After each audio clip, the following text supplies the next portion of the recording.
আল্লাহ নবী সাল্লাল্লাহু আলাইহি সাল্লামের সরাসরি হাদিস, যে ব্যক্তি কবরের 3টা প্রশ্নের জবাব দিতে পারবে না, রাসূলুল্লাহ সাল্লাল্লাহু আলাইহি সাল্লাম বলেন আল্লাহ তাআলার পক্ষ থেকে তখন ফেরেশতাদের কাছে ঘোষণা আসবে, আফরিশুহু মিনান নার ওয়ালবাসুহু মিনান নার ওয়াফতাহু লাহু বাবান ইলান নার।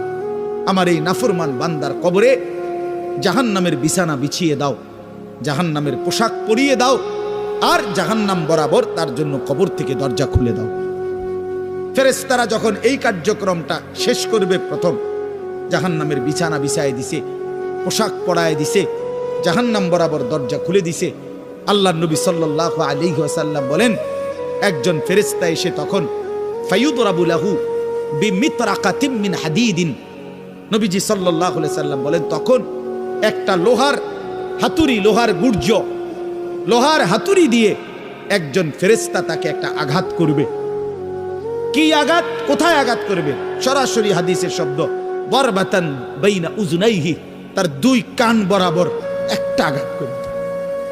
রাসূলুল্লাহ সাল্লাল্লাহু আলাইহি সাল্লাম বলেন ফায়াসিহু সাইহাতান, ওই নাফরমান তখন এত জোরে চিৎকার করবে, ইয়াসমাউহা মান ইয়ালিহি ইল্লা সাকালাইন, মানুষ এবং জিন ব্যতীত আল্লাহর সমস্ত সৃষ্টি ওই বেঈমানের চিৎকার শুনতে পাবে। এই কবরের আযাব। ছেলেরা আমার, দোস্ত আমার, বাপ আমার, বন্ধু আমার, আপনি হাসলেও কবরে যাইতে হবে, কাঁদলেও কবরে যাইতে হবে। রাজপ্রাসাদের ওই অট্টালিকাতে যে থাকে সেও একদিন মরে যাবে, জীর্ণ কুঠিরে কুড়ে ঘরে যে থাকে সেও মরে যাবে। জীবনে যে কোনোদিন সুখ দেখে নাই দুঃখের সাগরে, তারও মৃত্যু হবে। জীবনে যে কোনোদিন দুঃখ দেখে নাই সুখের সাগরে ভাসছিল, তারও মৃত্যু হবে, সেও মরে যাবে। কবর নিশ্চিত, কবর নিশ্চিত। অমিন ওয়ারাইহিম বারযাখুন ইলা ইয়াউমি ইউবআসুন।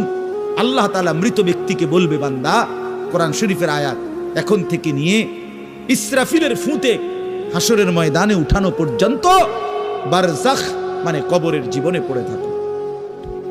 ভেবে দেখেন, ভেবে দেখেন, শুধু 1 মিনিট আমিও ভাবি, আপনিও ভাবেন। হাদিসের মধ্যে আছে মা বাইনান নাফখাতাইন 40, ইসরাফিল প্রথম ফু দিলে জমিনের সবকিছু মাটির নিচে চলে যাবে, দ্বিতীয় ফু দিলে মাটির নিচ থেকে আবার সবাই উঠে হাসরের ময়দানে দাঁড়াবে।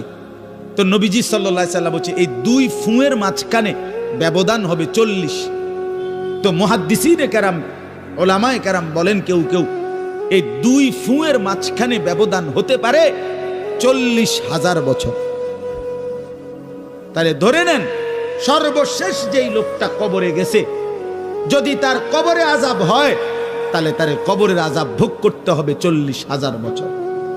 এবার বলেন তো এখন যারা মরতেছে, এবার বলেন তো রাসূলুল্লাহ সাল্লাল্লাহু আলাইহি সাল্লামের জামানায় যারা মারা গেছে, এবার আরো পিছনে যান ইব্রাহিম আলাইহিস সালামের জামানায় যারা মারা গেছে, এবার আরো পিছনে যান নূহ আলাইহিস সালামের জামানায় যেই অবিশ্বাসী বেঈমানগুলো মারা গেছে, তারা আজকে কত বছর যাবত কবরে আযাব ভোগ করতেছে।